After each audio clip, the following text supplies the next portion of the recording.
Quanto ao meu Senhor, teu livro estuda, faz-me o entender, não magoada, nele crescer também, para o ensinar, almas ganhar sim e edificar.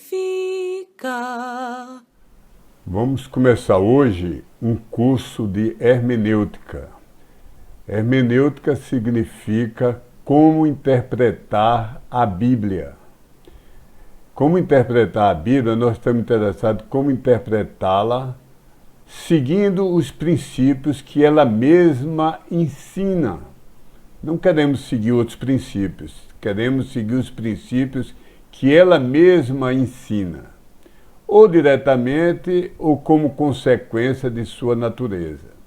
Os princípios que ela ensina e exemplifica. Vão ser várias lições, né?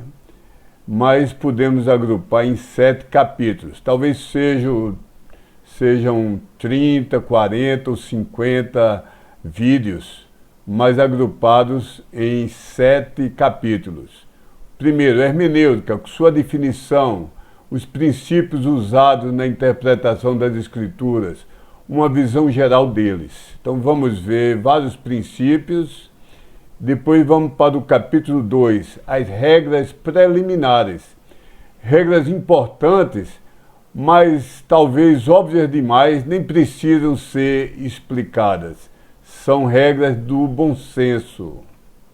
Depois o capítulo 3, são regras gerais de importância suprema, são aquelas regras de suprema importância. Capítulo 4 são regras de importância grande. O capítulo 5, regras de importância para o estudo da escatologia, que é o estudo das últimas coisas, das profecias que estão por se cumprir. O capítulo 6, nós vamos ver outras regras que são decorrentes das anteriores, não precisam de muitas explicações, mas é bom que as mencionemos. E no último capítulo, o capítulo 7, vamos ver alguns erros a evitar quando temos que interpretar a Bíblia. Então, capítulo 1, hermenêutica, sua definição, princípios usados na interpretação das Escrituras, uma visão geral deles. Primeiro, uma terminologia preliminar. Vamos introduzir uma terminologia que vamos usar em todo o curso.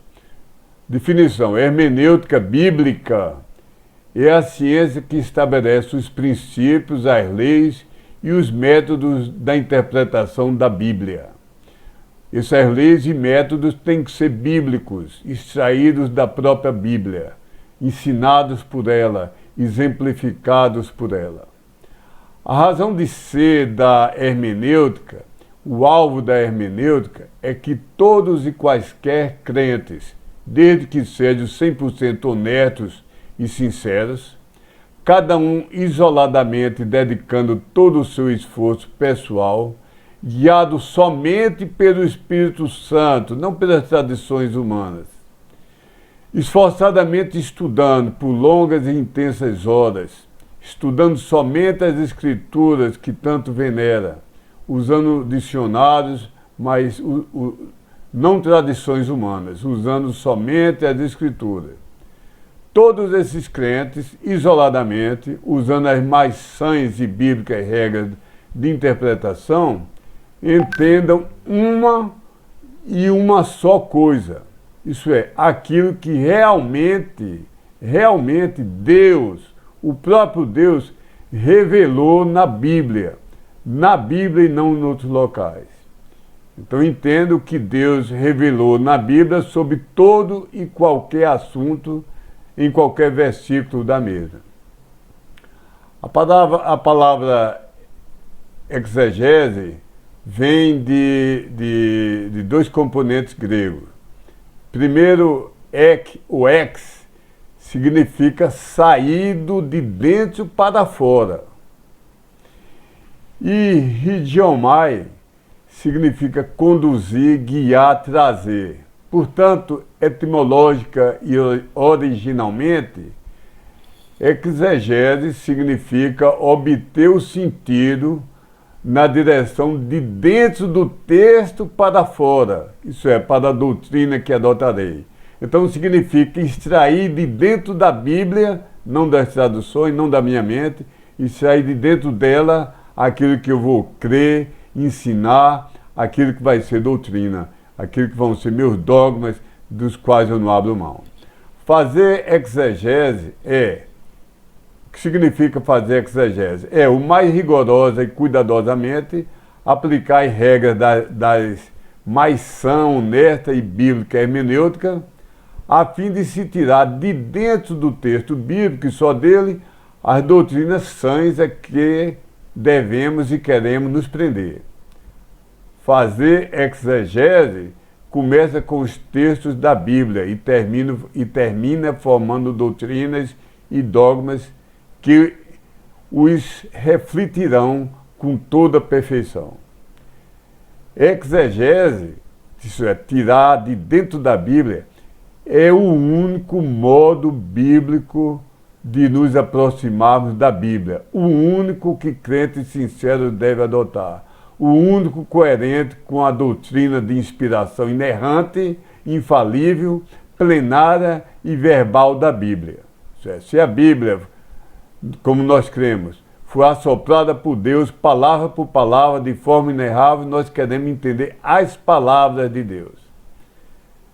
Outra definição, aquilo que nós queremos fugir completamente, é exegese, que vem de ex, que significa para dentro de, isso é sair, desculpa o português, sair de fora para entrar dentro de. E vem de idiomai, que nós já vimos, que significa conduzir, guiar, trazer. Portanto, etimológica e originalmente, exegese significa empurrar o sentido que o homem quer, empurrar de fora para dentro da Bíblia. Isso é, distorcer a Bíblia para refletir o pensamento do homem. Fazer exegese começa com doutrinas e dogmas arbitrariamente escolhidos pelos homens e torce e distorce a interpretação dos textos bíblicos de modo a se adaptarem a elas. Faça Deus com que sempre eu e você, meu ouvinte, meu aluno, meu irmão, eu e você somente anelemos por fazer exegese da Bíblia, nunca exegese.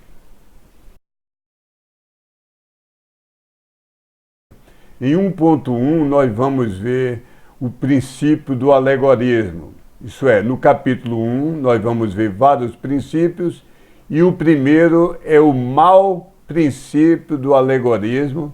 Devemos fugir completamente dele, porque ele é completamente antibíblico, não é exemplificado nem permitido na Bíblia. A alegoria é uma representação simbólica, figurativa, que transmite um significado diferente do significado simples e literal. O método alegórico foi introduzido pelo grande herege Orígenes e seguido pelo grande herege Agostinho e por todos os demais teólogos católicos, todos eles heréticos. Me causa muito tristeza ver os irmãos reformados e mesmo batistas enaltecendo tantos dos chamados pais da igreja, que na realidade foram os pais que sobreviveram, que foram cultivados na memória pela herética grande prostituta do Apocalipse. Então os pais da igreja, na grande maioria, são os pais das heresias do catolicismo. Muitas dessas heresias foram herdadas pelos protestantes dos dias atuais. Então, o método alegórico introduzido pelo herege Orígenes ensina que cada passagem bíblica tem 4 níveis de significado: o literal, o alegórico, o moral e o escatológico. Apenas os 3 últimos merecendo o tempo de estudo de um teólogo. Que coisa mais ridícula! Ele ensinou que o sentido literal deve ser completamente desprezado, jogado no lixo, e deve ser adotado o sentido alegórico, misterioso, secreto, profundo, o sentido moral e escatológico, mas nenhum deles derivado do sentido literal. Ele disse que o sentido literal não teria nenhum valor, salvo como um mero veículo conduzindo aos sentidos alegóricos. O que os alegoristas chamam de exegeses são totalmente místicas e figuradas alegorias. Não são literais de nenhum modo. Os fatos relatados na Bíblia, os significados normais das palavras, servem apenas como ponto de partida para fantasias teológicas, que cada homem, cada teólogo pode inventar o que quiser. Fantasias teológicas que adulteram todo o sentido literal, de modo a se tornar o que chamam de sentido espiritual. Por exemplo, tomemos a palavra Jerusalém. Para os alegoristas, literalmente, o que tem pouco valor para eles, pouco uso, se refere à própria cidade. E alegoricamente, refere-se à mítica Igreja Universal, moralmente indica a alma humana e escatologicamente aponta para a Jerusalém celeste. Então eles criam uma nova linguagem, diferente de toda a linguagem, um novo dicionário, onde quando se lê Jerusalém, na mente deles, eles se informam numa dessas 3 coisas: a Igreja Universal, a alma humana ou a Jerusalém celestial. Vejamos uma frase de Orígenes. Poderia qualquer homem de bom senso supor que os primeiros, segundo e terceiro dias da criação tiveram cada um uma tarde e uma manhã, quando não havia ainda nenhum sol ou lua ou as estrelas? Poderia alguém ser tão desprovido de inteligência a ponto de pensar que Deus fez um paraíso mesmo, em algum local do leste, do Oriente, e o plantou com árvores, como se ele fosse um agricultor? Ou pensar que naquele paraíso ele colocou uma árvore literal, a árvore da vida, uma árvore que você poderia ver e conhecer com seus sentidos, uma árvore da qual você poderia derivar vida por comer seus frutos com os dentes da sua cabeça? Quando a Bíblia diz que Deus costumava andar no paraíso à tardinha, o que Adão se escondeu atrás de uma árvore, ninguém, eu acho, vai questionar que estas são apenas ficções, histórias de coisas que na verdade nunca aconteceram e que figurativamente se refere a certos mistérios. Terminei a citação desse louco diabólico Orígenes. Rejeitemos totalmente tão insano, tão louco o princípio do alegorismo, que faz com que as escrituras signifiquem qualquer coisa que se queira, desde que seja diferente da intenção do verdadeiro autor de cada letra e de cada acento da Bíblia, que foi Deus. Deus nos ajude, nunca cairmos no alegorismo e o combatermos com todas as nossas forças.